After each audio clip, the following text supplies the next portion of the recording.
Eh bien, bonjour à toutes et à tous. Nous allons démarrer cette conférence en ligne doucement. Donc, conférence en ligne organisée par le RTES en partenariat avec Idealco sur communes et intercommunalités, comment soutenir l'économie sociale et solidaire sur vos territoires. Cette conférence, je le disais juste à l'instant, pardon, est organisée en partenariat avec Idealco et aura, excusez-moi, je récupère juste la main sur mon... Voilà, et nous aurons... Aujourd'hui, nous serons 3 intervenants. Il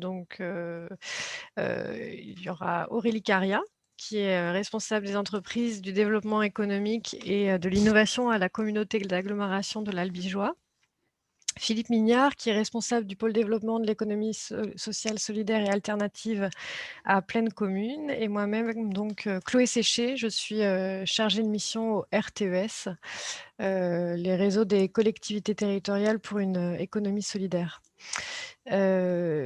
Peut-être avant de démarrer, vous inviter à utiliser le module questions et réponses si vous souhaitez poser des questions ou partager des témoignages. Voilà, je veillerai vraiment à partager vos questions au fur et à mesure de ce webinaire et ou vos témoignages. Mais on est en format webinaire, donc effectivement, vous n'avez pas la possibilité de prendre le micro. Mais surtout, n'hésitez pas à intervenir, interagir par écrit, par le chat. Quelques mots sur le RTES que vous ne connaissez peut-être pas tous. Donc, c'est un réseau de collectivités territoriales qui a été créé en 2002 suite aux élections municipales de 2001 par des élus qui avaient pour la première fois une délégation à l'économie sociale et solidaire et qu'on souhaitait créer un espace d'échange de pratiques et aussi de coordination au niveau national. Aujourd'hui, le réseau rassemble 160 collectivités.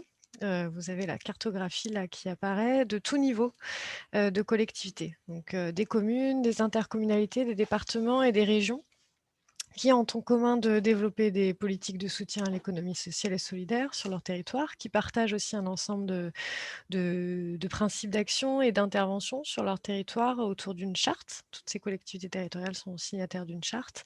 Et parmi ces principes d'intervention, mais on aura l'occasion d'y revenir, de peut-être principes particulièrement forts et partagés au sein du réseau, la logique de co-construction des politiques d'économie sociale et solidaire, donc des politiques qui s'appuient sur un échange, une concertation et une collaboration avec les acteurs de l'économie sociale et solidaire notamment, et la transversalité des politiques de soutien, donc vraiment une façon d'envisager le développement de politiques en soutien à l'économie sociale et solidaire, pas uniquement par le prisme de politiques dédiées, mais aussi de manière transversale, par le biais de l'ensemble des politiques et des champs de compétences des différents niveaux de collectivité. Le RTS agit donc pour renforcer la place de l'économie sociale et solidaire au sein des politiques publiques et travailler sur l'amélioration des conditions du développement de l'ESS au sein de ces politiques, et ceci à travers un ensemble d'actions, donc des temps d'échange, quand c'est possible en présentiel, mais voilà, comme tout le monde depuis un moment maintenant, énormément, voire uniquement en distanciel, mais voilà, des temps d'échange, des temps de formation à destination des élus et ou des agents des collectivités territoriales, tout un travail aussi d'outillage, de création de ressources voilà, qui prennent différentes formes, et des contributions tant aux échelles nationales qu'européennes sur le rôle et la place des collectivités territoriales dans le développement de l'économie sociale et solidaire sur les territoires. En 2020, le RTES a créé l'outil Kit municipal, qui est un outil qui visait à outiller les candidats puis les nouveaux élus à l'économie sociale et solidaire, mais en fait finalement également les services des collectivités, là pour le bloc municipal et intercommunal, enfin communal et intercommunal, pour répondre à cette question finalement qui nous est souvent posée, c'est comment faire, comment mettre en place, comment engager une politique de soutien à l'ESS, même si on voit que la conviction est de plus en plus partagée du rôle et de la place, de l'importance que joue cette économie et cet écosystème, d'acteurs, pour le développement de territoires, voilà, du développement durable des territoires. Voilà, il y a souvent la question de savoir, comment agir, très concrètement. Donc, le RTS a développé, cet outil, vraiment en co-construction, enfin en s'appuyant sur l'expérience des élus et des techniciens des collectivités territoriales qui agissent en matière, pour, soutenir, l'économie sociale et solidaire. Donc des fiches, pratiques, une vingtaine de fiches pratiques ont été créées pour répondre à cette question: «Comment faire pour mettre en place une politique de soutien à l'ESS sur mon territoire? Comment comment agir? Sur qui m'appuyer? Comment faire?» Ce sont vraiment, une vingtaine de fiches qui s'appuient, sur des leviers d'action et sur des exemples très précis, développés par les collectivités adhérentes au RTES, et qui permettent, sur un ensemble de leviers d'action et de présentation des différents secteurs d'intervention, de décliner en fait tous les leviers possibles d'action des collectivités territoriales. À la fois en présentant l'économie sociale et solidaire, peut-être c'est le point de départ, et puis l'intérêt de la soutenir au niveau local, notamment en lien avec les compétences des communes et des intercommunalités, en détaillant les différents principes et leviers d'action à disposition des collectivités. Donc, je l'évoquais tout à l'heure, la co-construction des politiques publiques, mais aussi, la commande publique, le levier du foncier, le levier de l'animation territoriale, et en illustrant très concrètement la façon dont les différentes politiques publiques thématiques peuvent intégrer, l'économie sociale et solidaire dans leur développement, à savoir, la mobilité, la gestion des déchets, la politique de la ville, l'alimentation, et cetera.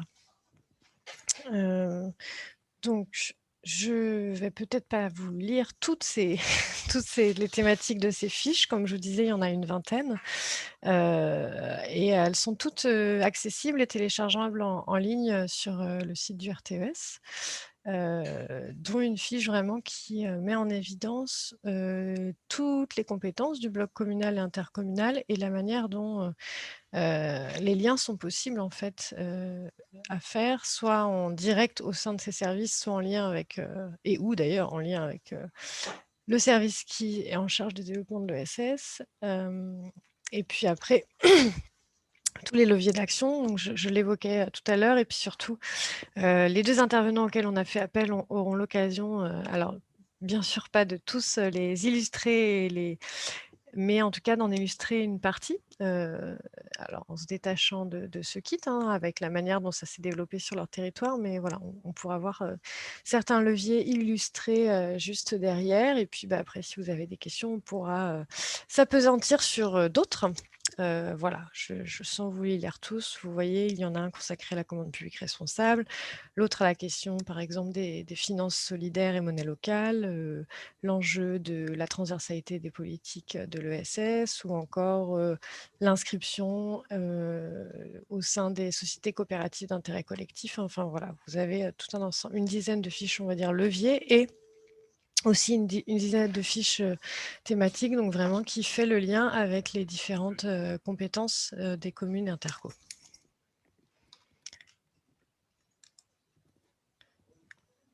Alors, on ne m'entend plus. Est-ce que vous m'entendez bien? Quelqu'un dit que... Ah bon, très bien.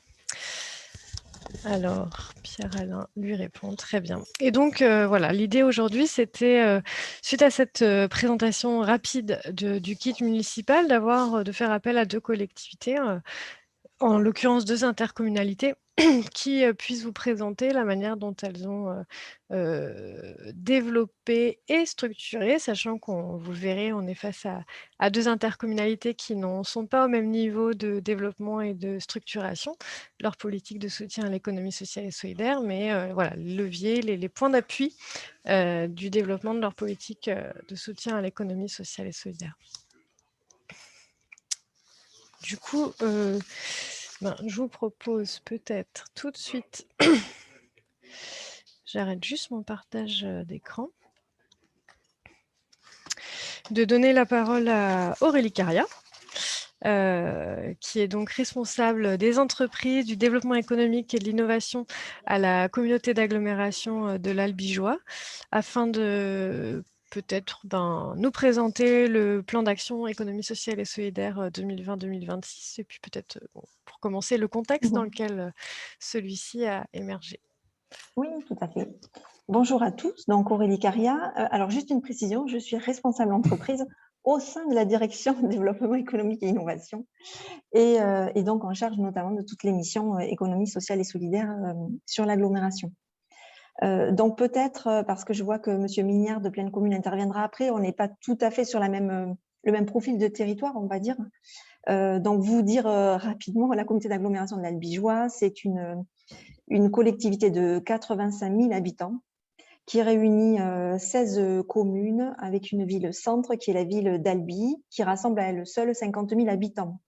Donc, il faut bien avoir effectivement en tête qu'on est sur du semi-rural, on va dire, en termes de profil du territoire, avec, hormis la ville-centre, effectivement, des communes qui comptent quelques centaines à quelques milliers d'habitants. Voilà. Donc, pour replacer dans son contexte, effectivement, l'agglomération a une délégation, a fait le choix, effectivement, d'avoir un vice-président en charge de l'économie sociale et solidaire depuis un certain nombre d'années jusque-là. Pour autant, on était sur des actions ESS assez mineures, on va dire, qui tenaient essentiellement à de l'événementiel. Et là, le choix a été fait sur cette nouvelle mandature d'avoir effectivement une délégation un peu plus forte, hein, donc qui s'appelle ESS et développement des circuits courts. Donc, cette délégation, c'est Gérard Poujade, vice-président, donc qui en a sur le portage et qui a une volonté très, très forte d'affirmer la place de l'ESS au sein de l'économie et de changer un peu le prisme et le regard que l'on peut avoir justement sur cette économie souvent considérée comme particulière.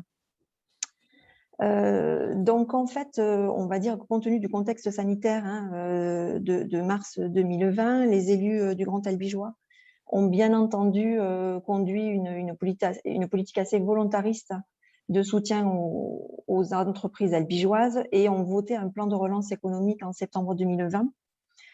Ça, d'autres collectivités l'ont fait, voilà, avec des actions plus ou moins marquées.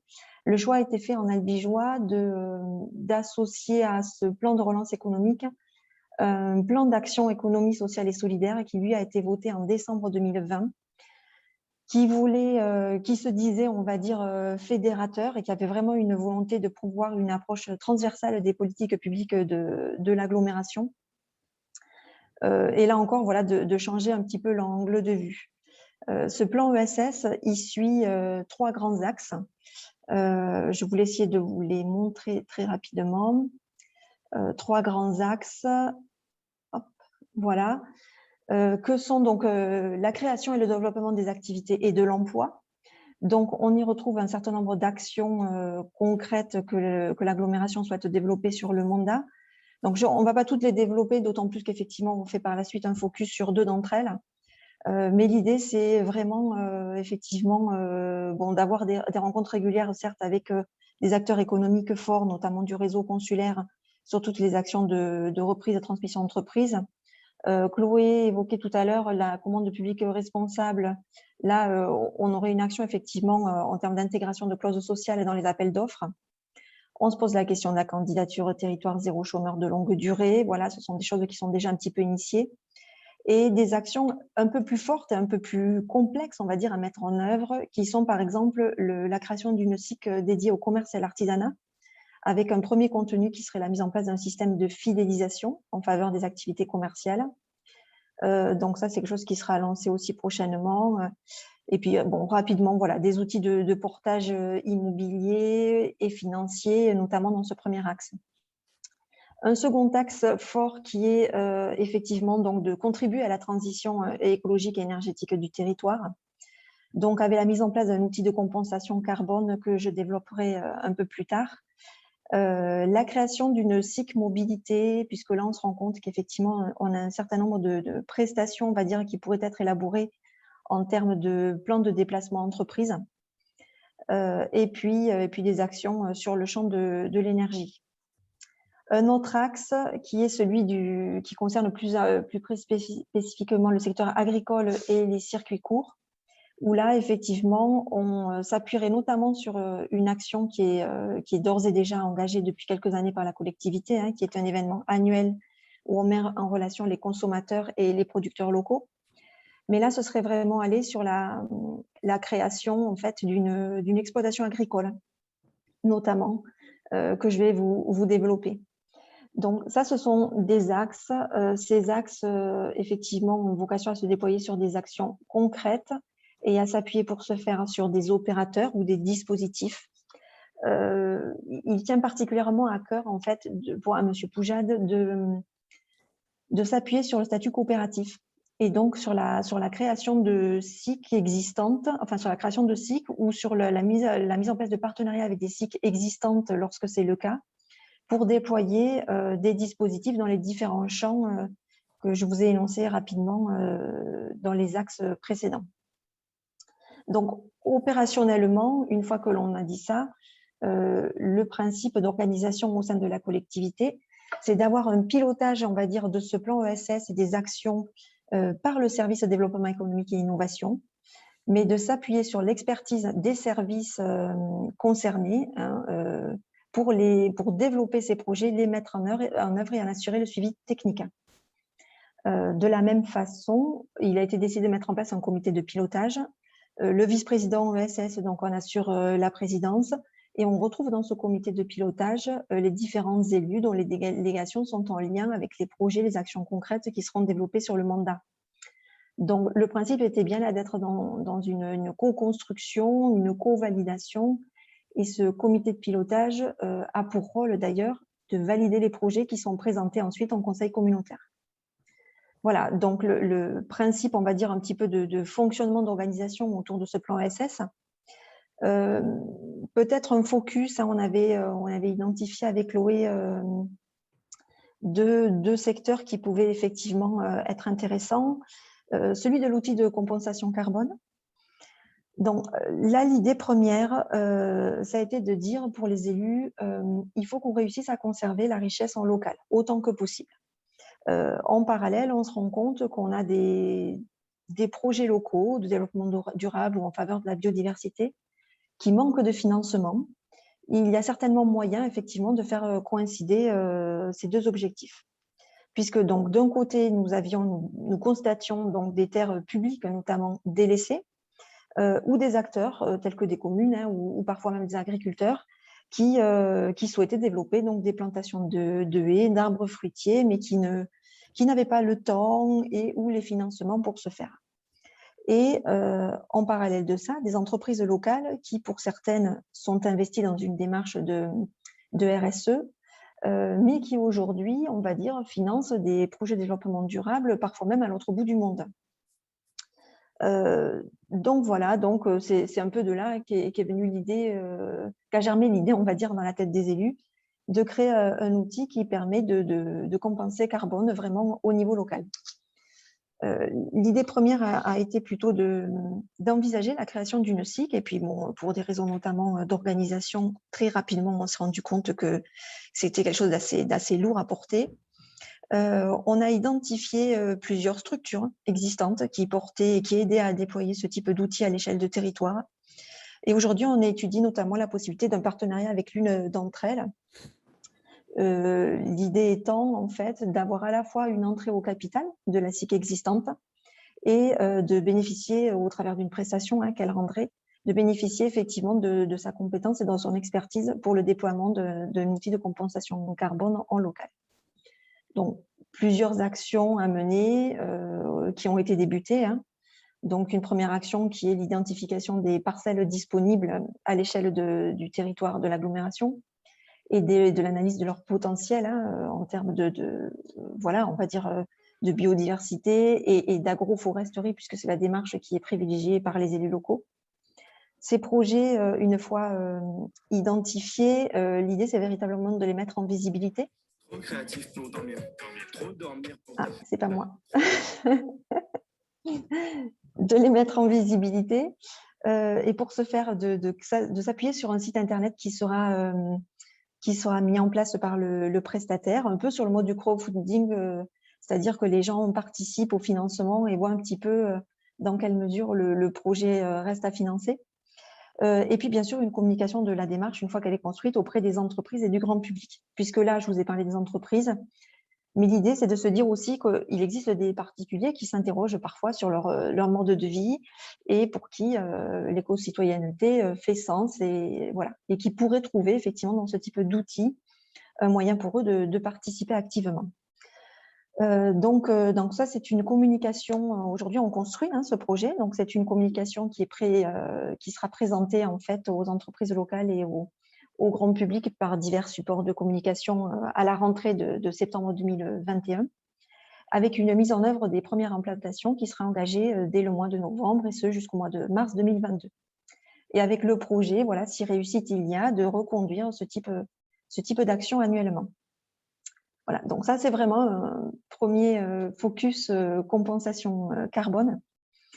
Je ne sais pas, Chloé, si éventuellement il y a des questions ou si on fait tout d'un bloc? Comment Pour vous l'instant, il n'y a pas de questions il y a sur pas de cet questions? outil, donc OK, il y en a une, allez-y. mais je la réserve pour, après Parfait. le deuxième focus et puis s'il y en a, bien sûr, on y reviendra Bien après. sûr. N'hésitez OK, entendu. Et alors un autre projet, qui est celui d'une structure, d'une exploitation agricole. Là encore, en fait, le constat a été fait que les communes du Grand Albigeois, avaient de nombreux délaissés non exploités et parfois pour certains d'entre eux qui avaient accueilli par le passé une activité agricole, à potentiel, hein, qui fonctionnait, mais qui aujourd'hui pour des raisons, essentiellement, on va dire de rentabilité pour les agriculteurs qui les cultivent ou d'accès, pas toujours aisé, ont été, laissés un petit peu en désuétude. Donc, au-delà de ça, on avait aussi cette volonté de l'élu de se dire qu'il fallait pouvoir étudier un statut salarié pour les agriculteurs, considérant, au gré des rendez-vous, hein, les acteurs économiques institutionnels que l'on a pu avoir pour présenter le plan ESS, constatant que, nombre d'entre eux, en tout cas sur notre territoire, étaient quand même en difficulté économique, et parfois personnelle forte.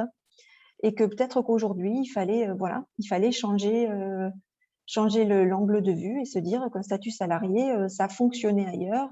On pouvait peut-être expérimenter ça, quand on était en plus une collectivité. On était certainement dans notre rôle que d'expérimenter ce type de choses. D'où le projet de création d'une exploitation, agricole sous statut coopératif, donc à voir, SIC, SCOP ou SIC et SCOP, hein, ce sont des choses qui sont à examiner. En agroforesterie et en bio, voilà. Ça encore, ce sont des souhaits forts, de nos élus, locaux. Donc dans un premier temps, l'idée serait vraiment de déployer une micro-ferme, on va dire, sur la commune du Séquestre, puisque monsieur Poujade, donc qui est le vice-président en charge de l'ESS, est également, maire de la commune du Séquestre. Et déployer donc une exploitation, sur sa commune, un peu en phase expérimentale, on va dire, pour y mettre à la fois une activité de maraîchage et y installer des bandes de poules pondeuses en bio, notamment. Voilà, ce seraient 2 premières activités avec pourquoi pas à terme un complément avec, un élevage, de moutons notamment qui nous permettrait, si on pousse le raisonnement, d'entretenir aussi nos parcelles sur zone d'activité, voilà.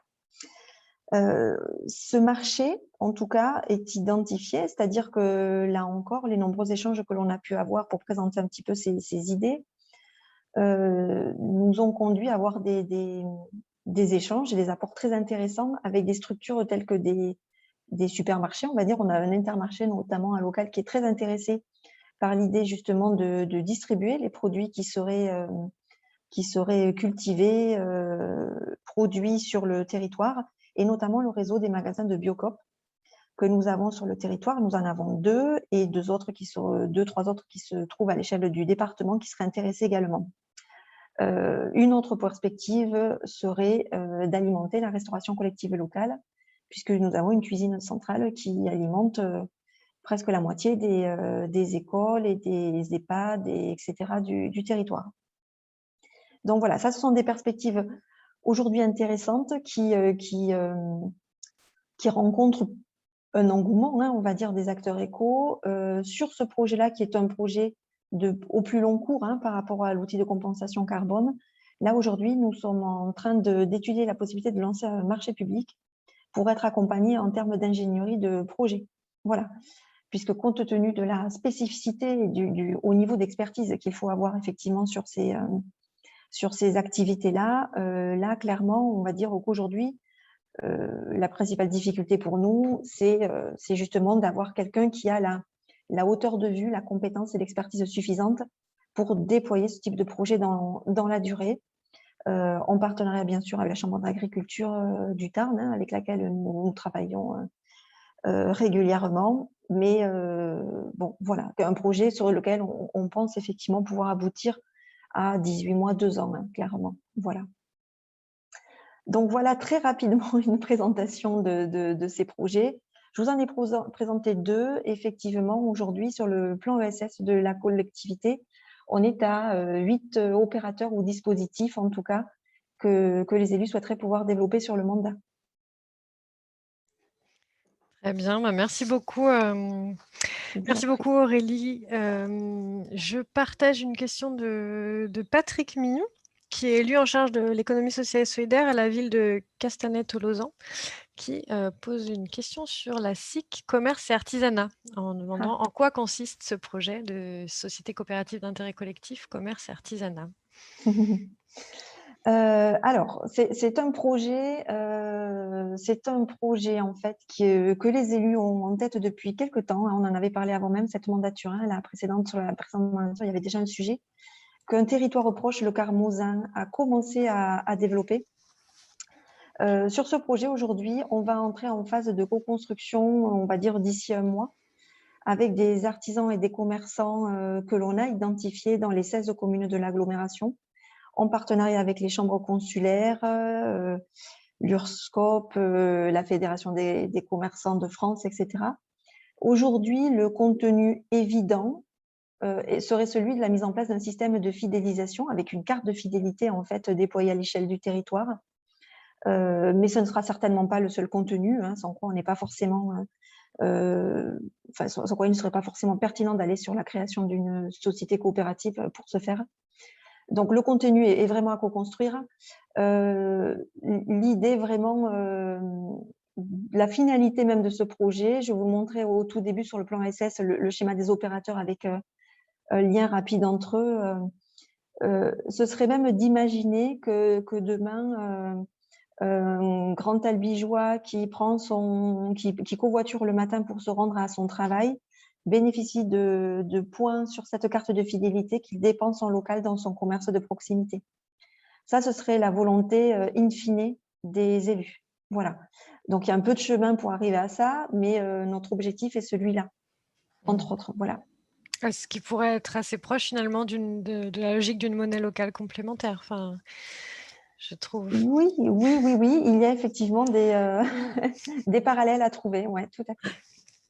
Alors, on a une autre question de Jamila de la Tour d'Auvergne, qui est adjointe à l'économie sociale et solidaire de la ville de Chenôve, qui demande, quant à elle, des précisions sur le projet Journée de femmes en ville. Finalement, vous allez tout présenter.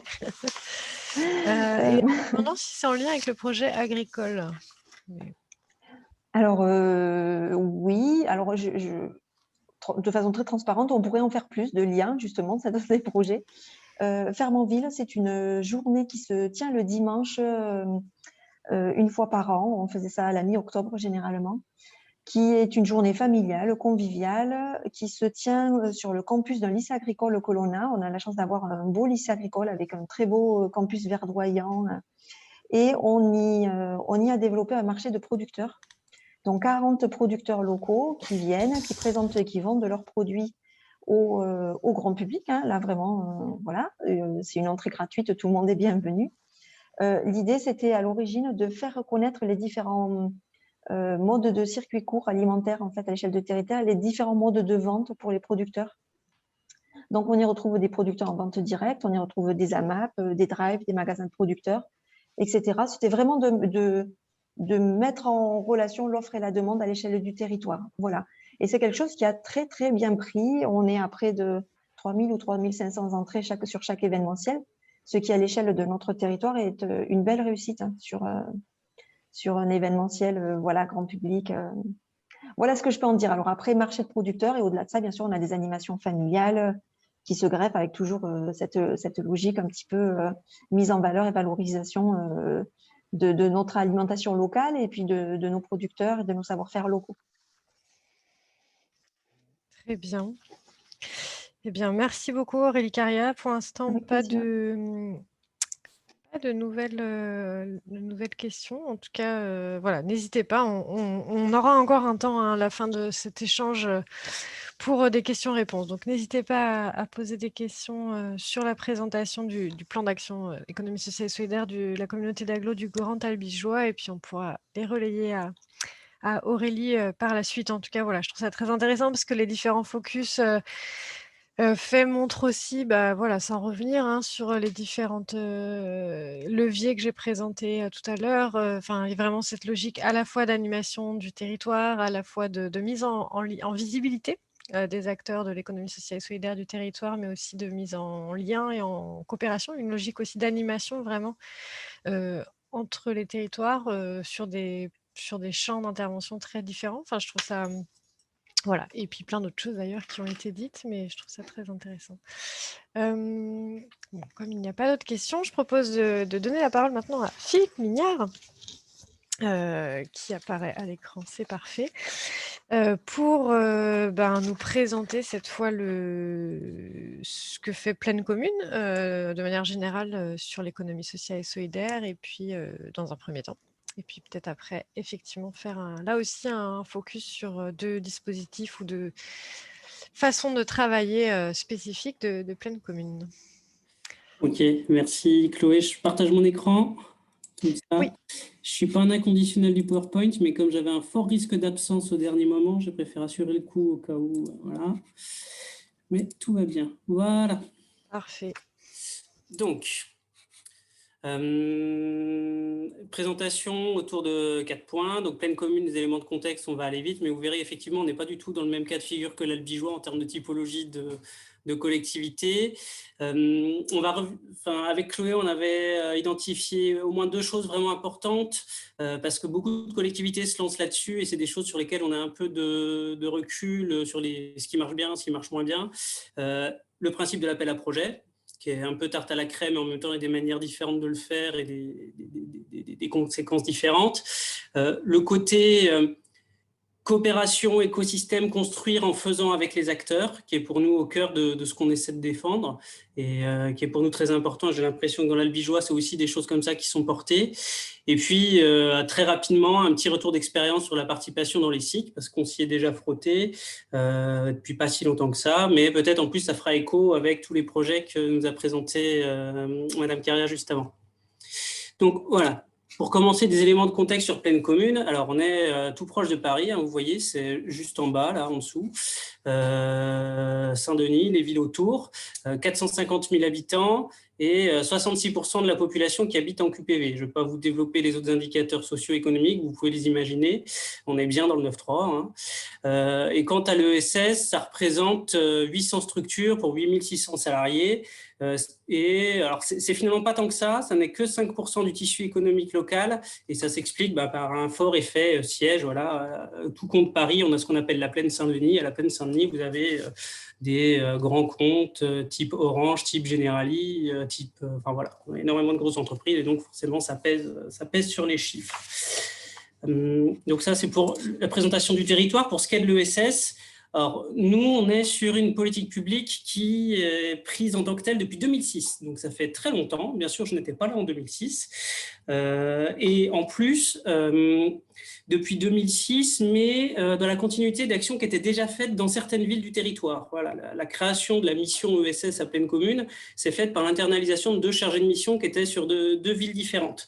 Donc, il y a vraiment une notion de long terme chez nous qui est très, très forte, d'autant qu'il y a une vraie vraie stabilité politique et administrative tout au long de ces années, et donc à un portage de l'ESS qui n'a jamais été stoppé du jour au lendemain. Et même depuis, donc il y a eu une alternance l'année dernière, ça remet en cause un certain nombre de choses dans la maison. On a l'impression que l'ESS fait quand même partie maintenant des choses qui survivent, quoi. Donc, les grands axes présentés comme ça n'a rien de très étonnant, hein. Il y a un axe accompagnement, alors direct, mais aussi indirect via les réseaux, et puis surtout avec des notions de, on fait guichet d'accueil si besoin, mais on essaie de cibler des écosystèmes et de travailler vraiment de manière profonde sur ces écosystèmes-là. J'y reviendrai. Ça, c'est le premier axe. Un deuxième axe qui est autour du financement. Là aussi, il y a des outils de financement direct. Bon, je ne développe pas parce que j'y reviens. Puis des outils de financement indirect. Voilà, un fonds d'avance remboursable à l'échelle départementale, plusieurs collectivités, France Active. Voilà, on essaie d'avoir ces aspects-là très territorialisés, très partenariaux. Pareil, au bout de 15 ans, on connaît quand même bien nos acteurs, donc on est capable aussi de voir où sont leurs besoins très précis et de travailler dessus. Donc là, je vous ai mis l'accès à l'immobilier. Bon, en région parisienne, c'est quand même très, très prégnant, l'accès à la commande publique, etc. Puis un dernier axe, donc maillage, animation, valorisation. Bon, maillage, faire un peu d'événementiel, donner le bon numéro au bon moment à la bonne personne, ça va, on sait faire. Valorisation, nettement moins. Et c'est vrai que jusqu'à présent, on a toujours privilégié le fond sur la forme. Et là, on sent qu'il y a besoin aussi de faire un peu plus de forme. Donc, c'est des choses qu'on va essayer de développer de manière un peu plus forte à l'avenir. Et enfin, en termes de moyens, alors j'ai mis 4,5 ETP, donc 4 vraiment dans le pôle que j'anime, plus la chef de service qui intervient à peu près à moitié de son temps. Je n'ai pas mis les fonctions support là-dessus. Et hors masse salariale, on a un budget annuel de 200 000 € en fonctionnement et 50 000 en investissement. Ce qui peut paraître beaucoup à une collectivité qui commence dans l'ESS et ce qui nous paraît très peu comparé aux besoins du territoire. Voilà. Alors, premier point sur l'appel à projet. Donc, essayer de dire des choses relativement intéressantes. Donc, il date de 2007, on fait la 15e édition cette année. Donc, vous voyez, une montée en charge de 15 000 à la création jusqu'à 120 000 aujourd'hui, ce qui n'est pas fou quand on voit des territoires qui lancent leur premier appel à projet à 60 ou 80 000 €. Hein. On a 3 catégories, je vous les ai mis pour mémoire. D'abord, pour dire que oui, effectivement, au bout de 15 ans, on a tendance vite à se focaliser sur la création d'activités, la création d'entreprises, mais à un moment donné, la consolidation et la confortation des existants, elle devient aussi très importante. Et on a tendance à ne pas y penser tout de suite. Mais voilà, nous, c'est vrai qu'on a ce stade où on y pense. Et à l'inverse, n'apparaît pas de catégorie sensibilisation, éducation populaire, entre guillemets. On l'a fait à une époque et ça ne marchait pas. On n'a jamais eu de réponse satisfaisante. Et donc, c'est un champ que, en tout cas, nous, à Glo, on a un peu laissé tomber. Et puis, après, charge à qui veut le faire de le faire. Notre appel à projet, il est aussi très anglais et on le revendique développement économique.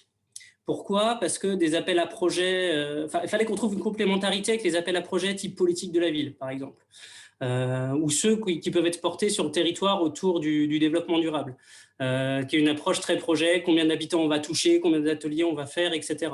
Nous, on est sur autre chose. La question, ça va être de dire, si on vous donne 10 000 € cette année, en quoi l'utilisation de ces 10 000 € va faire que vous n'aurez pas besoin de nous les demander l'an prochain ? C'est-à-dire, est-ce que vous allez recruter quelqu'un qui va développer l'activité, mutualiser un poste avec une autre structure ? Voilà, vraiment, dans ce genre de choses, on est là pour la confrontation économique des structures. C'est ça notre angle, c'est ça notre complémentarité avec le reste de la maison. Et c'est aussi comme ça qu'on va pouvoir faire de la transversalité. Parce que comme on n'intervient pas au même endroit, ça devient vraiment intéressant pour nos collègues de la politique de la ville de venir nous voir. Parce qu'ils nous disent, nous, on a notre cadre, il est ce qu'il est, et puis en même temps, on voudrait bien venir, mais payer je ne sais quoi, là, ça ne touche pas tant de personnes en QPV, donc on est un peu limité. Donc on peut aussi compléter comme ça.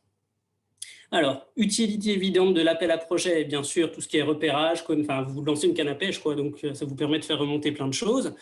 Bien sûr, l'opportunité financière pour les structures, mais aussi, et c'est ça, nous, qui nous intéresse le plus, c'est que ça permet un accompagnement sur la durée, parce que forcément, il y a des structures, on fait en sorte qu'elles ne reviennent pas d'une année sur l'autre, parce que ça n'a pas vraiment de sens avec la logique que je vous ai dite, mais quand même, en 14 ou 15 ans, il y en a certaines qui sont venues nous voir plusieurs fois pour différents projets dans une espèce de logique de parcours de développement. Et ce qui nous permet vraiment d'être dans une relation de longue durée avec ces acteurs, de bien les connaître, à la fois de nous en enrichir, nous, pour faire la politique, et à la fois d'être pertinent vis-à-vis de nos collègues. Parce que, vous le voyez bien, on a vu, donc Madame Cariac intervenait juste avant, on touche quand même à des domaines, alimentation, agroforesterie, etc. Mais le SS, ça couvre tout. Donc, ça permet d'avoir aussi cette connaissance un peu fine des différents domaines sans être complètement perdu. On profite aussi de notre démarche, on a instauré un processus dans cet appel à projet vraiment le plus transversal et participatif possible. Donc, ce qui nous permet de mobiliser des personnes à l'extérieur. Donc, je vous ai mis institutions publiques, banques, organismes de formation, têtes de réseau, acteurs de l'accompagnement, et en interne, donc les chargés de mission des différentes villes et des autres services de pleine commune qui peuvent être intéressés. Il y a au moins 2 temps. Une première, quand on reçoit les dossiers, qu'on les dépiote, on va toujours chercher et identifier 1 ou 2 regards extérieurs pour me donner leur avis, éventuellement des compléments, et croiser les regards pour l'analyse des dossiers bêtes et méchantes administratives. Et surtout, ces dossiers, on les présente en revue de projet. Donc, une année normale, sans Covid, on peut être 60 dans la salle, où on passe les projets en revue. Alors, ce qui permet de faire connaître les projets, ce qui permet à tous les gens que je vous avais indiqués sur la slide d'avoir au moins un moment dans l'année où ils se retrouvent tous, où ils discutent, où on cherche des solutions ensemble d'accompagnement aux différents projets présentés, et où en fait on fait culture commune, quoi, autour de cet objet très précis qui est l'appel à projet. Et puis, dernière chose, sur cet appel à projet qui nous permet de faire vraiment transversalité, c'est que comme on a un process qui est récurrent, qui marche bien, etc., on peut dire à certains collègues dans la maison, regarde, et c'est arrivé plusieurs fois, qui se retrouvent pour des arbitrages budgétaires un peu bizarres avec des enveloppes de subventions très petites, genre 3 000 €, 8 000 € ou 5 000 €. Et si tu nous donnais ton enveloppe et on adapte un peu notre appel à projet? Et par exemple, c'est arrivé l'année dernière avec la délégation Jeux Olympiques et Paralympiques de 2024, parce qu'on est territoire olympique. Ça a pu arriver par le passé avec la délégation égalité femmes-hommes ou avec la délégation à l'écologie urbaine. Et à chaque fois, on retravaille un peu notre appel à projet pour qu'ils y retrouvent leurs petits, bien sûr, parce que voilà. Mais ça permettait aussi de les impliquer et de les faire s'approprier cet outil à plus long terme. Donc, et nous, on faisait le boulot d'ingénierie, quoi. Donc, ce qui fait que l'appel à projet a vraiment été un accélérateur d'une culture partagée autour de l'ESS du territoire, et puis un rendez-vous qui est bien identifié au point qu'on est complètement dépassé par les événements.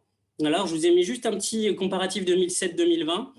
On passe de 6 dossiers reçus et recevables à 63. Il n'y en avait que 50 recevables l'année dernière, mais sur les 13, il y en a au moins 7 ou 8, c'est des bêtes questions de budget qui n'a pas été bien rempli ou de pièces oubliées. Donc, des trucs où peut-être qu'il y a 10 ans, on aurait été souple. Autant là, il y a tellement de demandes que tant pis, on fait la puissance publique bête et méchante. Et vous voyez la dernière ligne, l'écart entre ce qui est demandé et ce qu'on peut vraiment attribuer, il devient énorme. Il devient énorme et on est un peu démunis par rapport à ça. Sachant, j'ai mis quasiment 800 000 de recevables en 2020, mais en gros, si on avait eu une enveloppe infinie, on aurait donné 400 000 €. Voilà, on s'amuse à faire l'exercice. Donc, ça vous donne un ordre d'idée aussi, sachant en plus que ces 400 000 € sont sans doute sous-estimés parce que les acteurs qui sont là depuis longtemps, ils savent très bien comment tourner leur dossier et pas demander n'importe quoi. Ils savent qu'en gros, il y a une subvention entre 8 000 et 12 000 € à la fin. Donc, ils vont tourner le dossier de manière A. Si on était en mode open bar, ce serait beaucoup plus la demande et qui serait sans doute très justifiée. Voilà. Et le corollaire d'avoir autant de demandes pour une enveloppe aussi faible, c'est que finalement, on est vite tenté de faire du saupoudrage parce qu'à un moment donné, il n'y a plus de raison objective de préférer tel projet à tel autre. Surtout sur 9 communes avec un tel dynamisme, ça devient très compliqué. Et donc, les subventions ont tendance à ne pas être suffisamment élevées pour avoir un vrai impact de développement économique, en tout cas pour des projets qui ne soient pas des petits projets de création.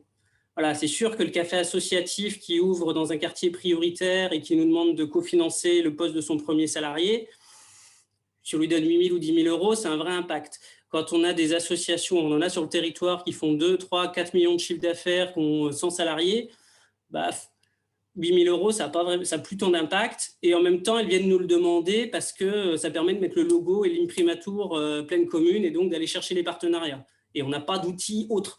Donc, c'est toujours là, nous, on est en train de taper un mur, il faut le dire. On tire les sonnettes d'alarme de tous les côtés. Pour l'instant, on n'a pas obtenu de solution, mais on espère qu'on va y arriver.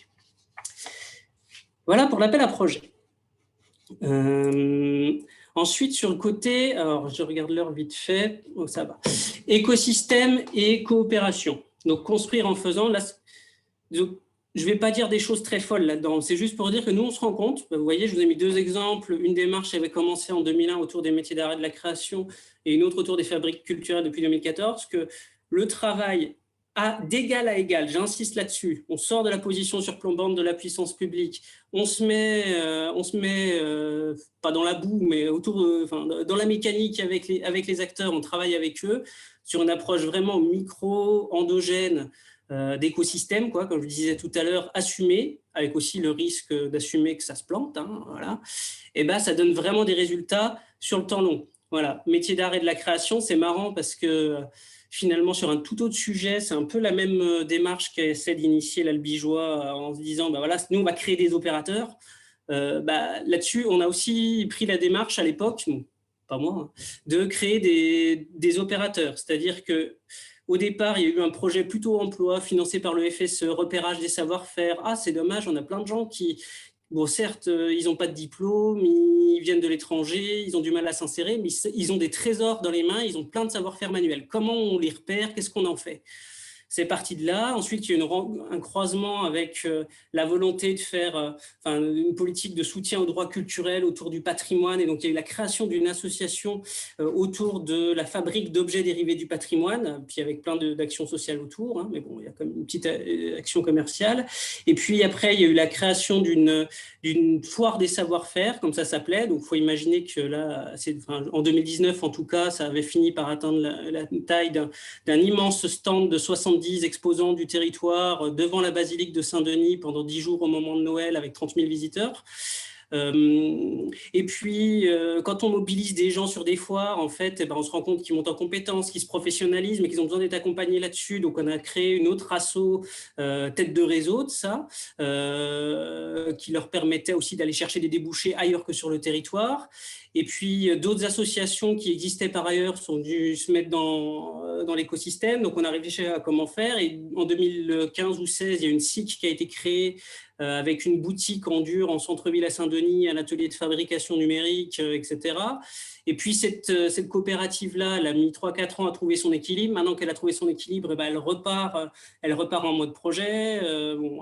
Par exemple, elle a investi une boutique au centre-ville de Stein pour essayer de lancer leur dynamisation commerciale. Elle va ouvrir un hôtel d'éco-activité dans une gare SNCF. Elle va essayer d'aller sur une boutique école dans un autre centre-ville, donc faire de la revitalisation commerciale, mais par un autre bout. Enfin bon, bref. Voilà. Et tout ça, en fait, c'est vraiment parce qu'à un moment donné, c'est ce que je vous disais, on s'est mis avec les acteurs, on s'est mis à leur service, on leur a aussi laissé leur autonomie et prendre le risque de payer des trucs sur lesquels on n'était pas sûr que ça donne grand-chose, et puis finalement, ça a marché. Et les fabriques culturelles, il y a un peu une histoire comme ça.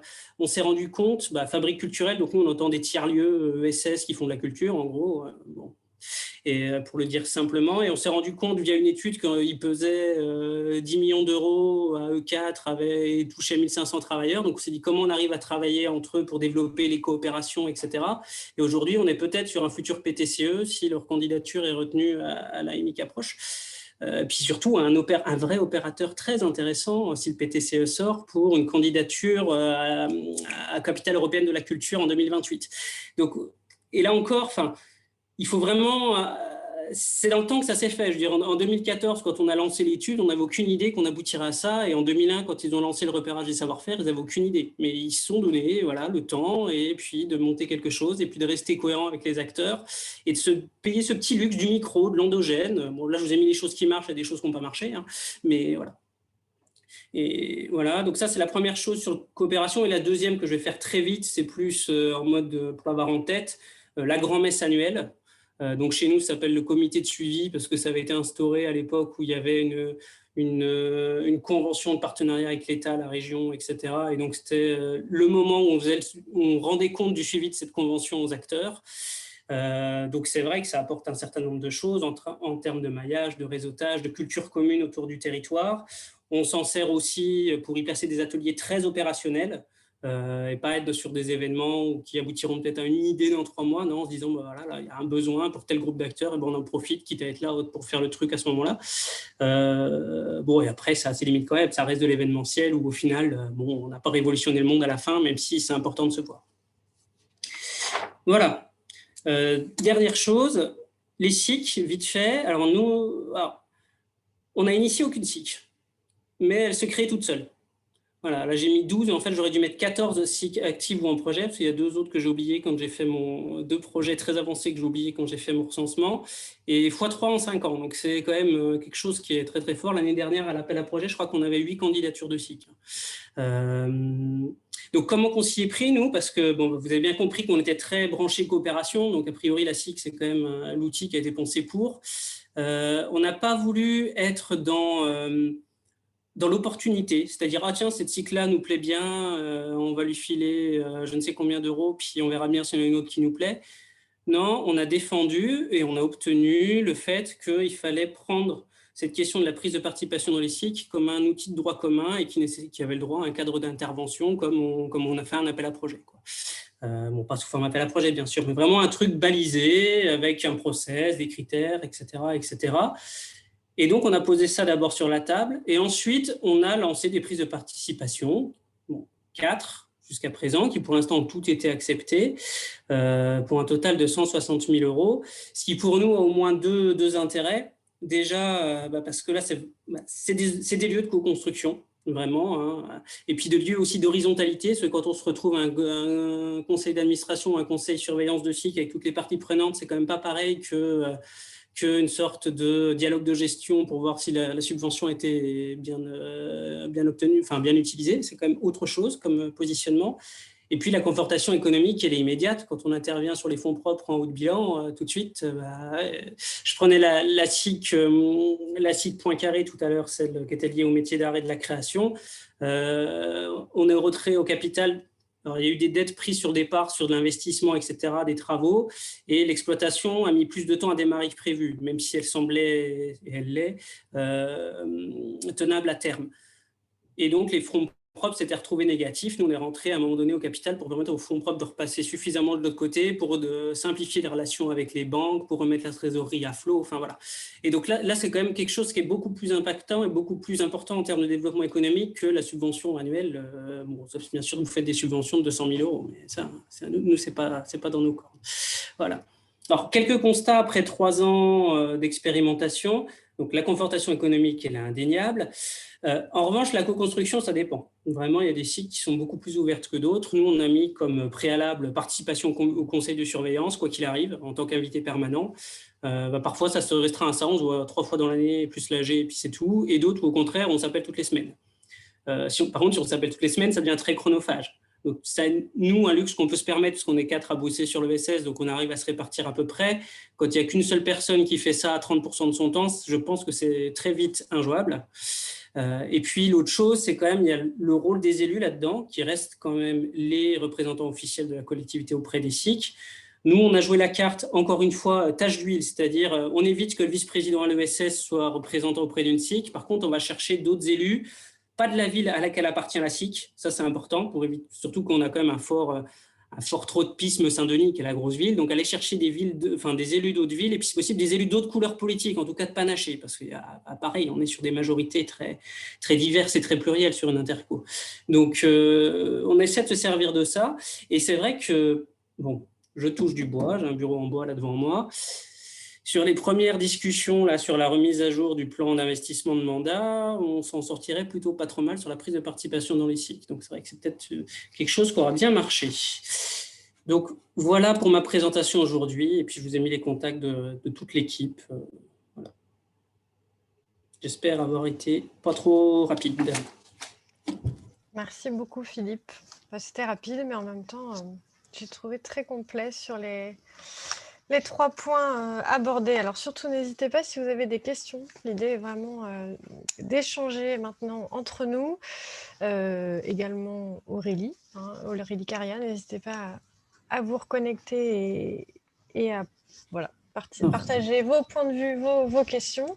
Nous avons une question de Patrick Mignon, donc qui est toujours Élu à l'économie sociale et solidaire à la ville de Castanet-Tolosan qui demande de situer le budget, enfin, si on a la possibilité. Philippe de Pleine Commune, il dit 125 000 € de subvention, 4,5 ETP et 250 000 € de budget, mais par rapport à quel budget de la collectivité ou à peu près? C'est ce que je suis en train de retrouver. Je cherche et je vous dis quand je l'ai retrouvé. Je suis nul, j'oublie toujours ces chiffres.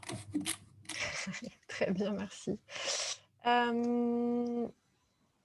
Et Alain Bord, qui est responsable des affaires foncières locatives à la commune d'Ivry-sur-Seine, en espérant que je puisse te poser cette question pendant ta recherche, sinon on trouvera le moyen d'aller sur autre chose.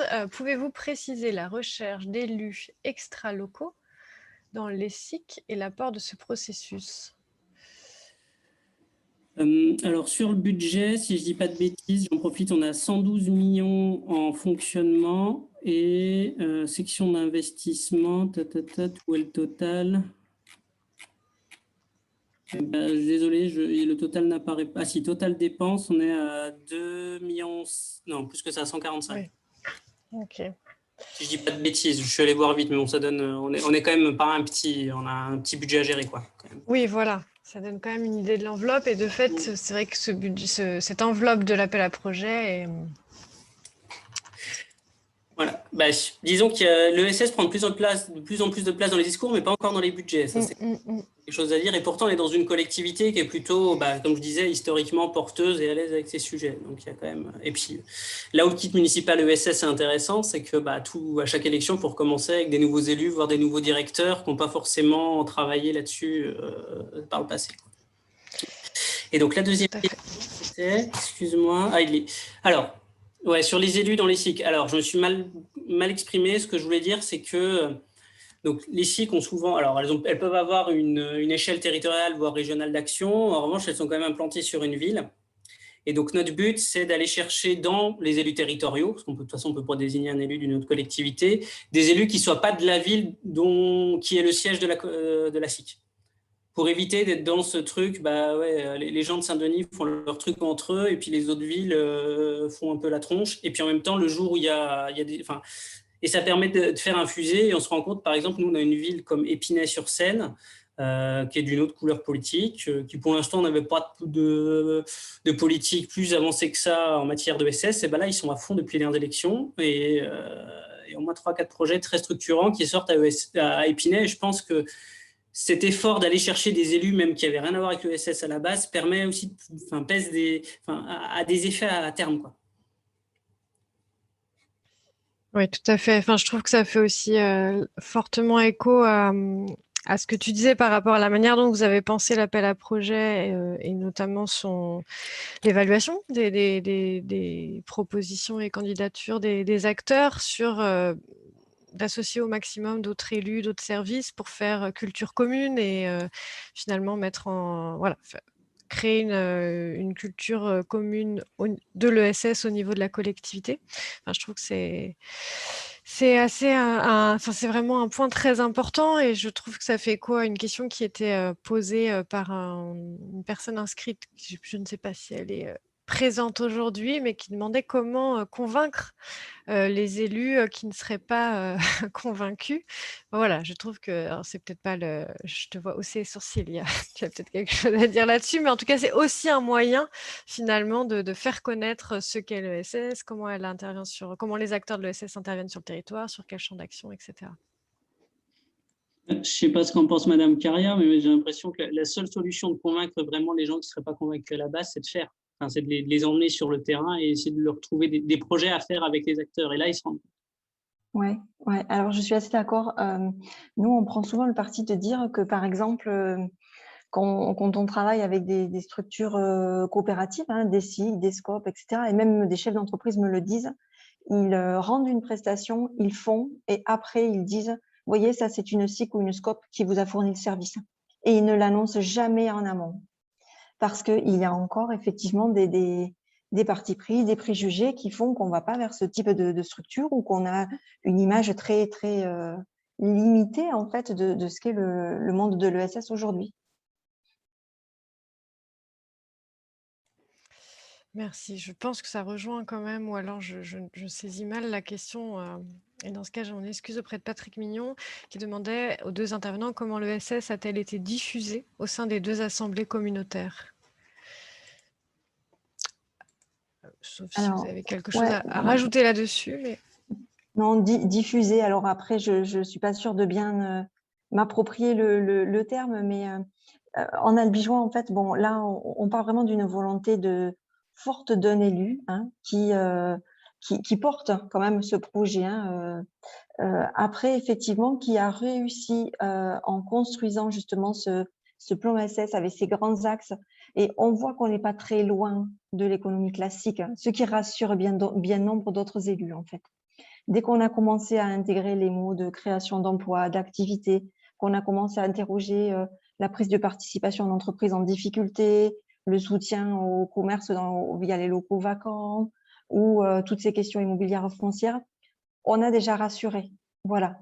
Et M. Poujade aime souvent à dire qu'en fait, il s'est servi d'opportunités qui étaient à disposition de tous, mais tous n'avaient peut-être pas perçu les apports de l'ESS et n'avaient pas perçu justement tout ce que l'ESS permettait de travailler en transversalité.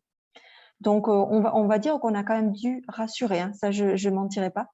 On a dû beaucoup rassurer en bureau et en conseil communautaire, mais les choses sont lancées, les services se sont appropriés les thématiques, et dès lors qu'après on travaille les choses, qu'on est très concret, qu'on travaille un peu la technicité de chaque dossier, bon, par ce biais-là, on réussit à rassurer la majorité des élus. Très bien, merci. Alors, Alors, peut-être pour compléter sur ce que vous oui. disiez sur le côté rassuré, un peu en corollaire, nous, il y a toujours ce problème, notamment avec les gens un peu béotiens, entre guillemets, c'est d'expliquer que l'ESS, c'est pas une filière, c'est un mode alternatif d'entreprendre. Et déjà, quand on le présente comme ça, et que maintenant, en plus, on a la chance d'avoir les fameuses licornes, là, qui permettent de dire, bah oui, bah regardez, vous pouvez très bien ouvrir des lignes de train en SIC. Ça commence, bon, ça permet de renouveler, d'arrêter de parler de chèque déjeuner tout le temps, et ça permet aussi de légitimer, de rassurer les gens, de dire, ah bah oui, c'est quand même des gens sérieux, c'est pas juste des petites associations de travailleurs sociaux qui vivent à 90% de subventions, quoi. Voilà, c'est quand même... Oui, un regard. Même s'il ne faut pas y voir du mépris quand je dis ça comme ça, c'est plutôt le cliché qu'on nous renvoie souvent, que bien gentil à faire mumuse avec les pauvres, mais nous, on veut faire de l'économie, quoi. Il y a quand même ça parfois à combattre. Oui, un regard a changé. Alors, je reviens. Bon, voilà, je prends les questions comme elles viennent, mais sur une question. Alors, sur 3 questions de Madame Lacombe, qui est responsable économie durable et solidaire à Cœur d'Essonne Agglomération, à l'attention de Aurélie Caria. Pour revenir sur l'effectif qui travaille sur le développement de l'ESS au sein de la communauté d'agglo et le budget global qui est consacré à l'économie sociale et solidaire. Et par ailleurs, une question qui porte davantage sur les SIC, si l'agglomération envisage de prendre des parts dans les différents projets de SIC et si oui, à quel montant. Alors, en termes d'ETP, vous m'avez moi devant vous. Et encore, si j'ose dire, pour rebondir sur ce que disait Philippe Mignard, à 30% de mon temps, hein, maximum. Voilà, c'était même pas ma fonction première lorsque j'ai été recrutée, pour tout vous dire. Hein. J'étais, voilà, d'où mon titre de responsable entreprise d'ailleurs, hein, entre parenthèses économie classique. Donc j'ai même moi-même dû faire évoluer aussi mon angle de vue. Donc c'est pour ça que je suis à l'aise pour en discuter aujourd'hui. Donc ça prend tout de même de plus en plus de temps. C'est pour ça que tout à l'heure, en évoquant le projet de SIC agricole, je parlais d'ingénierie de projet. Ça prend du temps que l'on n'a pas. Donc effectivement, ça interroge les compétences, le fait d'externaliser des compétences, de faire appel à des prestataires et donc de payer des frais d'études. Voilà, ça va de pair. Ça aussi, ça interroge parfois les élus.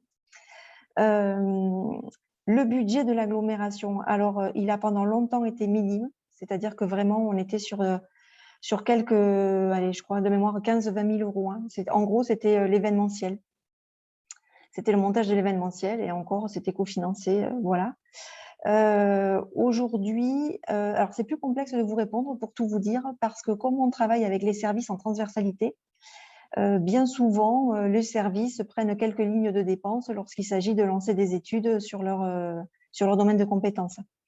En prise de participation, on a tout de même voté une enveloppe qui pourrait être de 250 000 euros sur 2021. Voilà. Alors, on l'a voté un peu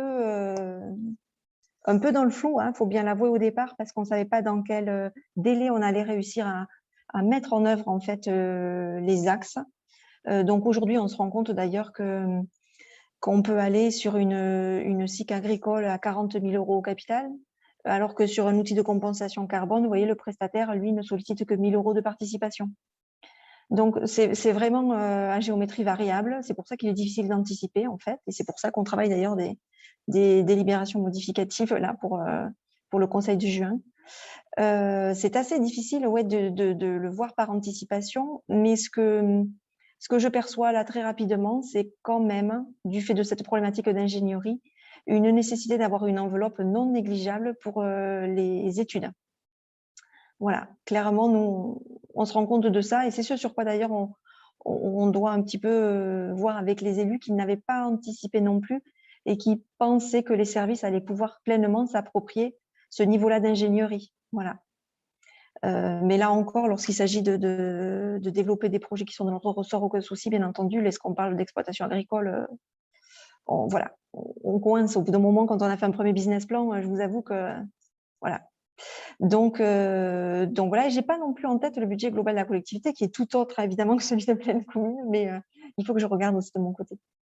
Mais ça reste tout petit hein, au regard du budget global.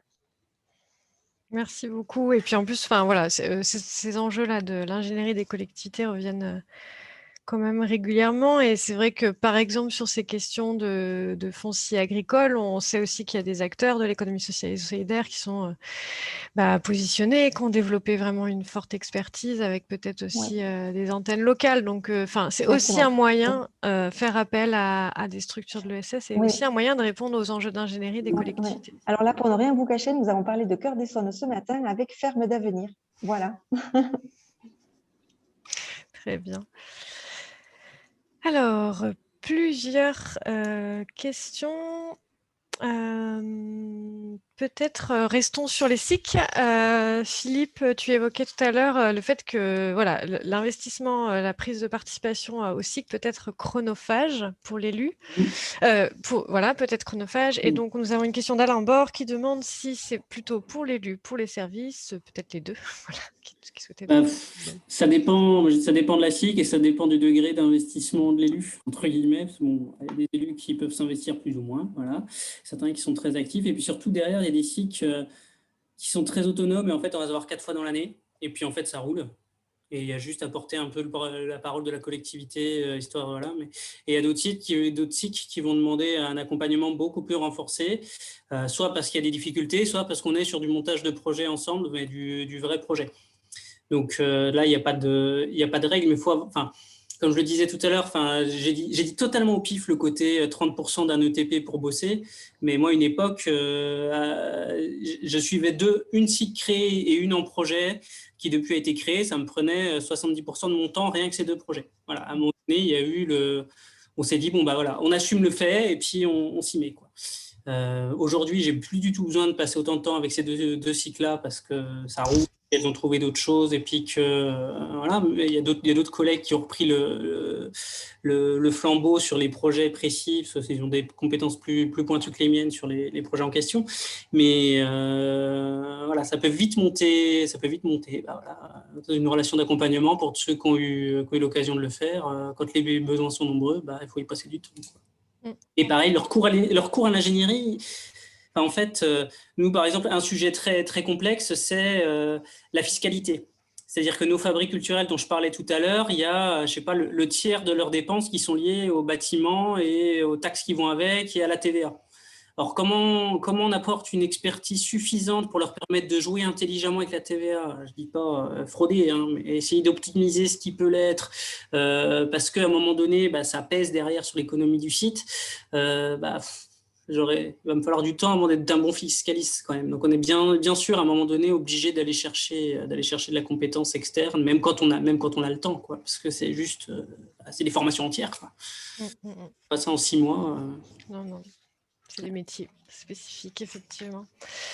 Alors, Alors, un peu, on change de sujet et on revient à la question au sujet de l'appropriation et de la sensibilisation à l'économie sociale et solidaire, avec une question de Bernard Prieur, qui est adjoint à la démocratie et à la vie associative à la mairie d'Ivry, qui pose la question de ce qu'il en est de l'adhésion des citoyens et citoyennes au développement de l'économie sociale et solidaire. Et est-ce que vos différentes collectivités travaillent sur cet enjeu ? Alors, concernant le Grand Albigeois, on va justement communiquer auprès du grand public sur le magazine intercommunal là, de l'été. Nous avons beaucoup hésité, nous étions assez partagés entre élus et services sur le fait de soit de discuter effectivement dès le vote du plan ESS en septembre 2020. C'était une volonté de l'élu, hein, justement, de communiquer aussitôt. Nous étions plus réservés, nous, dans les services, considérant qu'on manquait de concret et qu'on ne voulait pas risquer de perdre le citoyen dans des terminologies parfois ou des grandes idées, des grands concepts dont il ne verrait pas le bout et l'opérationnalité et que l'on risquait de les perdre, en fait, là où on aurait besoin de les mobiliser plus fortement ensuite. Donc, finalement, on n'a pas tout de suite communiqué. Et là, maintenant qu'on est en phase assez bien avancée sur l'outil de compensation carbone, on va justement avoir une première communication du type voilà le plan ESS de l'agglo, voilà de quoi il s'agit, focus justement sur un outil concret, de quoi s'agit-il et comment vous pouvez y participer, y prendre part. Et de notre côté, bon, il y a de la com grand public bien sûr un peu qui est faite, mais surtout nous on a décidé d'assumer le fait que le citoyen c'était pas notre public. Les villes peuvent se saisir et on est là en support si elles le veulent, mais c'est pas notre public. Nous on s'adresse aux structures de l'ESS. Bon, normalement des associations, des coopératives, en tout cas des SIC, c'est censé aussi avoir des citoyens actifs au sein des instances de la structure. Mais en revanche, et ce sera sans doute un des thèmes d'atelier cette année dans notre grand-messe, là dont je parlais tout à l'heure, pour nous, c'est vrai qu'on commence à se dire que c'est bien beau de faire de l'insertion en SIC, c'est bien beau de faire d'avoir des activités associatives qui s'adressent à tel type de public empêché ou quelque chose comme ça. Et en même temps, ces publics restent sujets et pas du tout moteurs et participants à la gouvernance de la structure. Et ça pose un vrai problème parce que quand même derrière l'ESS, effectivement, il y a l'idée d'utilité sociale, il y a l'idée de lucrativité limitée. Mais pour moi, je pense qu'il y a aussi l'idée de démocratie économique, même si c'est des mots qui sont has-been maintenant. C'est comme l'idée de se dire qu'à un moment donné, c'est pas parce qu'il suffit pas d'avoir... Il n'y a pas que le capital qui permet d'avoir un droit à l'initiative dans l'économie.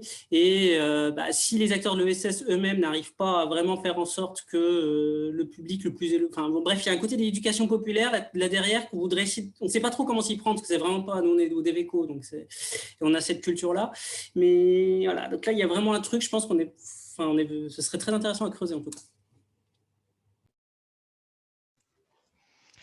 Merci beaucoup. Et là-dessus, je réfléchis, mais je crois qu'on a aussi eu l'occasion de mettre en valeur certains dispositifs qui s'appellent très souvent les budgets participatifs, qui en fait sont aussi sont aussi un moyen de sensibiliser finalement les citoyens aux initiatives et aux projets que peuvent porter des acteurs de l'économie sociale et solidaire. Mais effectivement, ça pose moins par contre la question que tu évoquais à l'instant, Philippe, de l'inscription, de l'engagement direct des citoyens dans les projets. Une question de Bertrand Narjou qui est... mince. Chargé de mission ESS à la communauté d'agglo de Saintes, pardon. Avez-vous un partenariat financier ou sur prestation avec la CRES ? Je pense que cette question s'adresse à vous deux. Voilà, peut-être Philippe pour commencer. Est-ce que vous avez déjà quel partenariat avec la CRES en général et éventuellement Alors, en Ile-de-France, il faut avoir en tête que la CRES s'est développée sur le tard, parce qu'il y avait un centre de ressources régionales, et je pense que la CRES a commencé à prendre vraiment son envol il y a 4-5 ans. Donc, comparé à d'autres, je sais qu'il y a d'autres régions en France où la CRES est vraiment un acteur incontournable. Nous, il commence seulement à le devenir. Et on a un partenariat financier avec eux, alors qui n'est pas en mode prestation, qui est plutôt en mode qui est une subvention. Hein. Et on travaille plutôt sur des thèmes liés à l'accès au marché. alors pas forcément public, aussi privé, hein, mais on est plutôt sur ces thèmes-là et sur les aspects statistiques observatoires, même si pour le moment, puisque l'INSEE n'a toujours pas mis ses bases à jour, ça reste à plat, mais une fois que l'INSEE aura rattrapé son retard, on aura à nouveau des rendus. On n'a pas de partenariat plus abouti en Grand Albigeois non plus avec la CRES. Nous leur avons présenté le plan ESS, ils l'ont aussi très bien accueilli, mais sans aller forcément plus loin dans le développement de missions ou d'actions en commun. La seule chose qui nous est apparue à peu près la pertinence de travailler avec la CRES, c'est la mise en place d'une journée de l'ESS que l'on voudrait organiser dès l'année prochaine. Journée plutôt dédiée aux collectivités, en fait, type retour d'expérience. Voilà. Et la CRES nous a rapidement dit je veux en être si vous réalisez ce type de choses. Après, sur les actions telles que je vous les ai présentées, on n'a peut-être pas su, mais en tout cas, on n'a pas identifié d'apport particulier de la CRES et eux-mêmes ne se sont pas positionnés plus que ça. Très bien, merci beaucoup. Alors, je ne sais pas si M. Betrancourt souhaite poser une question, mais pour l'instant, je n'ai qu'une seule lettre qui est apparue et ça va être un peu compliqué pour moi d'aller plus loin. Donc, n'hésitez pas à formuler votre question si vous le souhaitez, M. Betrancourt. Je ne sais pas si sinon, Aurélie ou Philippe, vous souhaitiez rajouter quelque chose. Sinon, moi, j'avais envisagé une question pour... même si, bien sûr, l'un et l'autre, vous l'avez évoqué sur la manière dont vos collectivités ont développé ou engagé leur politique de soutien à l'ESS. Peut-être voilà, on a beaucoup de collectivités présentes et d'élus à l'ESS aujourd'hui dans les participants. D'ailleurs, je ne l'ai pas dit, mais il y a 40 personnes qui suivent en direct là, la conférence. Est-ce que vous auriez un conseil pour les personnes qui seraient vraiment au démarrage, on va dire, à donner sur peut-être par quoi commencer pour mettre en place ou pour engager une politique de soutien à l'économie sociale et solidaire? Bon, si c'est une question piège, je m'en excuse. Je vois Aurélie que vous... Non, je trouve que c'est compliqué de répondre effectivement à cette question parce que dans les services, on peut toujours avoir des idées, mais alors moi, je suis au sein du Grand Albigeois depuis maintenant 6 ans, mais j'ai quand même connu 3 vice-présidents ESS différents, hein, donc ça va vite. Hein. Et si j'en ai connu 3, c'est aussi parce que ce sont des délégations qui n'attirent pas foule hein, au moment où les élus prennent leur fonction. Et effectivement, je me rends compte que c'est pas un sujet c'est un sujet qui vit aussi du portage politique qu'on veut bien lui donner. Là, c'est clairement la première fois que je me trouve en situation où l'élu prend l'initiative d'eux et l'élu a des idées et a sa vision de l'ESS. Jusque-là, on essaie de construire, élus et services, une vision partagée. Voilà, c'est pas forcément évident. Moi, j'aurais tendance juste à dire qu'il faut bien connaître son territoire. Parce que ce que fait le territoire voisin, c'est pas forcément ce qui va marcher chez soi et il n'y a pas forcément d'étapes à suivre ou de bons guides à suivre.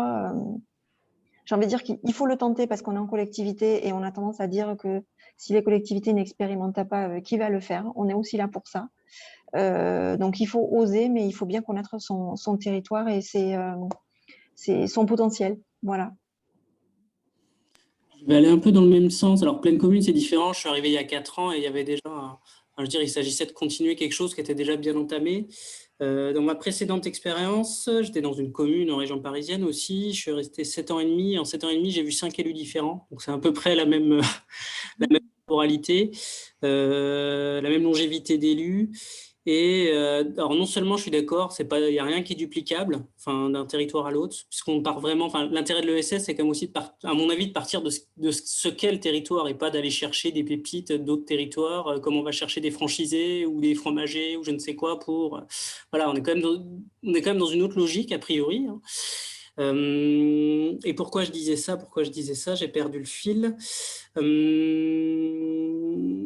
Non, moi j'ai l'impression, finalement ma stratégie, alors c'est vrai que c'était mon premier poste, j'étais un peu jeune, j'ai mis un peu de temps à comprendre, mais finalement ça a été d'aller chercher des alliés objectifs, que ce soit en interne ou en externe. parce que même si ce n'est pas les élus, il y a toujours des collègues qui ont une petite sensibilité. Alors parfois, je me souviens dans mon ancienne collectivité, c'était aux affaires foncières. La directrice des affaires foncières, elle était à fond. Donc on a pu faire un vrai projet d'urbanisme transitoire. À l'époque, on ne disait pas trop encore urbanisme transitoire. Voilà, donc c'était un coup de bol. Ailleurs, ça n'aurait pas marché. Je pense qu'il y a aussi à l'extérieur, on peut faire passer beaucoup de choses par les acteurs extérieurs. Enfin voilà, le réseau France Active, faut vraiment pas les oublier parce qu'en général, c'est des gens qui ont une très bonne image, qui sont souvent, en tout cas en région parisienne, qui sont très compétents, très reconnus et qui savent parler à des élus. Donc, ou à des directeurs, enfin, ils présentent bien. Donc, parfois, il suffit de ça pour débloquer une ou deux choses. Enfin, voilà, mais c'est difficile d'être plus précis parce qu'effectivement, ça dépend tellement des conjonctures locales que. Merci beaucoup. Je pense que ce sont de bons conseils, l'un et l'autre, vraiment. Je suis désolée, du coup, je reviens un peu avec des questions plus précises, mais comme il nous reste un peu de temps, j'en profite. Une question de Monsieur Bétrancourt, donc, qui est maire adjoint de Bérétigny-sur-Orge, qui demande si vous avez des exemples de montage en partenariat avec des structures d'insertion par l'activité économique. Voilà, et qui ont pu mener de bonnes expérimentations sur la démocratie économique. En tout cas, est-ce que vous avez à Plaine Commune, voilà, j'imagine plusieurs partenariats avec des structures d'insertion par l'activité économique? Est-ce que, voilà, peut-être un partenariat spécifique à présenter ou... Alors sur la démocratie économique, justement, on se casse un peu la tête pour faire notre atelier dont je parlais tout à l'heure, parce qu'on peine à trouver des choses qui ont marché. Là, l'exemple que je prends, parce qu'il y a un ESAT qui était constitutif de la création de la SIC, etc., qui est la SIC Novaedia, donc une ferme urbaine et qui fait aussi des prestations de traiteurs et qui s'est un peu lancée dans la logistique à la faveur du Covid, qui est une très belle SIC d'ailleurs, hein, qui est en fort développement. Pour l'instant, il n'y a pas cette implication démocratie économique beaucoup plus poussée qu'ailleurs. Alors, je ne sais pas s'ils peuvent le faire non plus, parce que enfin, je veux dire, c'est vraiment assez complexe, mais voilà.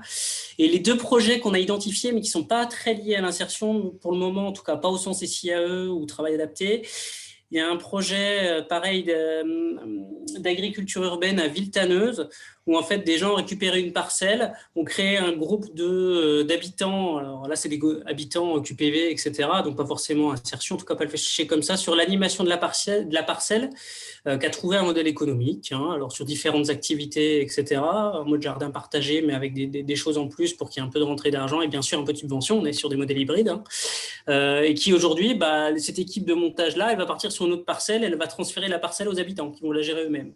Ça, voilà, ça nous a semblé un peu sortir du lot. Et une autre chose, c'est à Saint-Denis, on a un centre social coopératif, donc qui se monte en SIC et qui là, alors là, on n'a pas encore le retour, c'est en cours, ça commence à prendre, qui développe une activité traiteur avec les mamans du quartier, en gros, un vieux fantasme qu'on a souvent entendu, on va prendre les mamans du quartier et on va faire une activité traiteur et ça va faire un complément, voire une activité à part entière. Eux, ils ont l'air d'être en passe de réussir grâce à des partenariats avec un certain nombre d'acteurs du territoire, dont des structures d'insertion. Mais c'est pas encore l'exemple qu'on mettrait, on va pas faire une monographie dessus, quoi. Pas encore. C'est en développement, en structuration.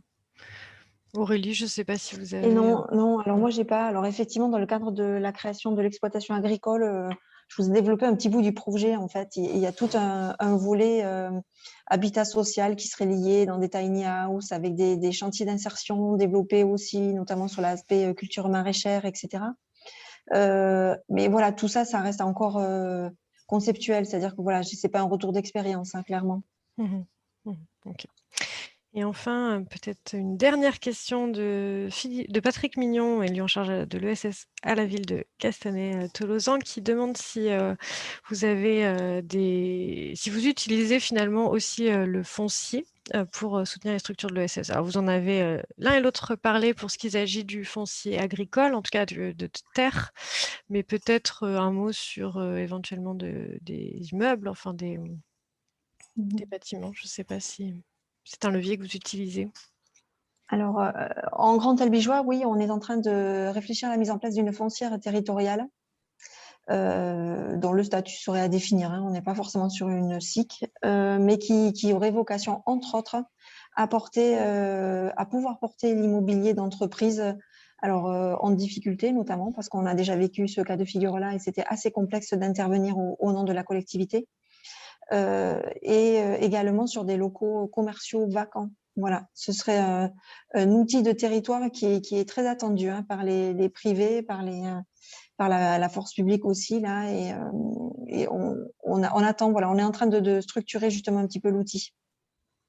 Mais c'est essentiellement ça. Après, non, on n'a pas forcément de soutien autre par l'angle du foncier. Nous, on a différents types d'approches. On a alors, Plaine Commune n'a pas vraiment de parc en direct, parc immobilier en direct. C'est très difficile de parler là-dessus avec la SEM ou avec les bailleurs parce qu'il y a une notion de rentabilité qui est quand même très forte chez nous. Et puis, bon, des acteurs qui ont les moyens de payer un loyer de marché, ils n'ont pas besoin de nous pour trouver un local.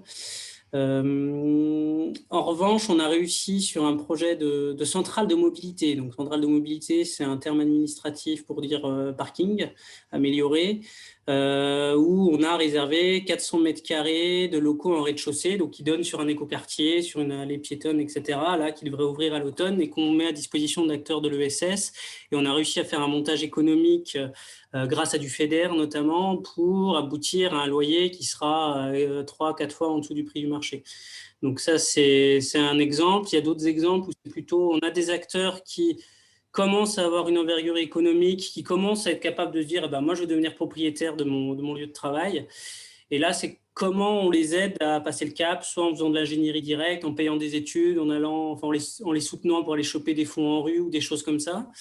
Ça, c'est long, c'est dur, ça se fait pas facilement. Bon, il y a au moins un projet de site comme ça, donc même deux. Donc eux, l'idée derrière, on prévoit déjà une prise de participation derrière aussi pour faciliter la chose. Et puis la question des foncières. Nous, c'est un peu difficile parce qu'il y a plusieurs coûts qui sont tirés de différentes manières et pas tous en même temps. Il y a des villes qui veulent leur foncière, il y a plein de communes qui sont en train d'en développer une aussi. Pas forcément spécifique ESS d'ailleurs, une foncière en tant que telle. Et là, c'est pas toujours facile de bien naviguer dans les arcanes de tout ça et de savoir qui. Voilà. Et là encore, on revient vraiment à la volonté politique. Le projet qu'on aurait le plus avancé via une foncière, via la foncière de Plaine Commune, c'est sur une ville où le maire est accessoirement le vice-président à l'ESS et a dit à cet endroit-là, vous portez les locaux et vous mettez des acteurs de l'ESS. Voilà. Ok. Merci beaucoup, vraiment un grand merci à vous deux, Aurélie Caria et Philippe Mignard, pour vos interventions et à tous les participants pour leurs questions finalement et leur suivi de cette conférence. Alors celle-ci est enregistrée, elle sera disponible ensuite pour ceux qui s'étaient inscrits sur les sites d'Idealco et du RTES. Et puis moi, je voulais juste vous faire un petit point sur les conférences à venir du RTES, parce que voilà, par rapport au sujet qu'on a abordé, je pense qu'il y a plusieurs points qui peuvent faire écho. Donc, je les prends dans l'ordre, mais voilà. Ce vendredi, un temps autour de l'alimentation, qui s'inscrit dans le cycle alimentation durable et économie sociale et solidaire que le RTES a engagé en octobre dernier et qui, voilà, cette semaine portera sur des initiatives entre acteurs et collectivités autour de l'alimentation durable et solidarité. Un rendez-vous commun avec Idealco, enfin plus exactement l'événement Ruralité Co organisé par Idealco du 1er au 3 juin avec de très nombreux ateliers très, très intéressants sur plein de sujets vraiment liés aux enjeux des territoires ruraux, avec un atelier notamment animé par le RTES en partenariat avec la VISE sur ESS, de quoi parle-t-on. Le 1er juin également, un temps d'échange sur les CRTE. Alors d'ailleurs, on n'en a pas parlé aujourd'hui, mais contrats de relance et de transition écologique qui sont vraiment des outils dont les intercos doivent se saisir plus exactement, mais au sein desquels il y a un véritable enjeu à inscrire l'économie sociale et solidaire, parce qu'on est sur des contrats territoriaux qui portent sur 6 ans, sur la durée du mandat. un temps dédié donc et puis, 4 juin, un temps sur les structurations de filières économiques de territoire, là aussi, dans le cadre d'un cycle d'échanges qu'engage le RTS autour des filières, voilà. Et puis bien sûr, d'autres rendez-vous que vous retrouverez, sur, le site du RTS, tout comme, le kit municipal et je sais que certains départements étaient présents. Pour info, nous avons aussi, lancé un kit départemental et un kit régional sur la même logique, voilà. Très bonne, fin d'après-midi à tous. Encore merci à Philippe Mignard et Aurélie Caria et puis, à bientôt. Bonne journée.